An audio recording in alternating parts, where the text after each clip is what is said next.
অন্যের স্ত্রীকে বিয়ে করছেন না তো? অনেক সময় দেখা যায় আপনি যাকে ভালোবাসেন সে বর্তমানে অন্যের স্ত্রী আছে। আপনি চান যে আপনার ওই ভালোবাসার মানুষটি তার স্বামীকে ডিভোর্স দিক এবং ডিভোর্স দেওয়ার সাথে সাথেই আপনি তাকে বিয়ে করতে চাচ্ছেন। এই যে ডিভোর্স দেওয়ার পরবর্তী মুহূর্তে আপনি যদি তাকে বিয়ে করেন সেটা কিন্তু অপরাধ হবে না। সেটা তখনই অপরাধ হবে যখন সেটা আপনি তাড়াহুড়া করে করবেন।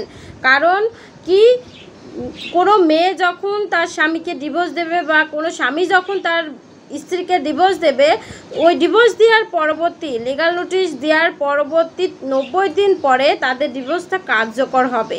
এই 90 দিনের মধ্যে ওই স্বামী স্ত্রী চাইলে কিন্তু আবার এক হতে পারে, আবার সংসার করতে পারে। তার মানে 90 দিন পর্যন্ত তাদের ডিভোর্স কার্যকর হয় না, তারা স্বামী স্ত্রী বলে বিবেচিত থাকে।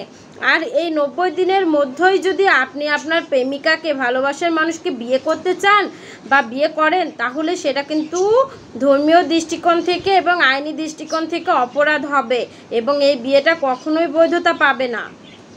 সেক্ষেত্রে কিন্তু আপনি অন্যের স্ত্রীকেই বিয়ে করলেন। আর এক্ষেত্রে কিন্তু আপনাকে দণ্ড পেতে হবে। দণ্ডবিধি 497 ধারায় কিন্তু স্পষ্ট করে বলা আছে, যদি আপনি অন্য কোনো ব্যক্তির স্ত্রীর সঙ্গে যৌন সঙ্গম করেন, যেটা ধর্ষণ বলে বিবেচিত হবে না, সেটা ব্যভিচার বলে বিবেচিত হবে এবং তার শাস্তি কিন্তু সর্বোচ্চ 7 বছর পর্যন্ত অথবা অর্থদণ্ড অথবা উভয় দণ্ড পর্যন্ত হতে পারে।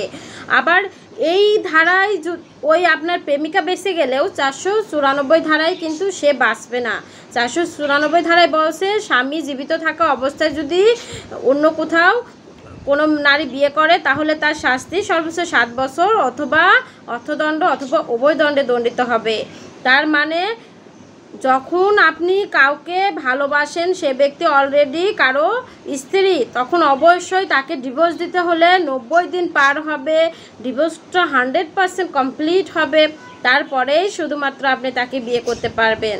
তাছাড়া বিয়ে করলে এটা কিন্তু অবৈধ হবে। ধন্যবাদ।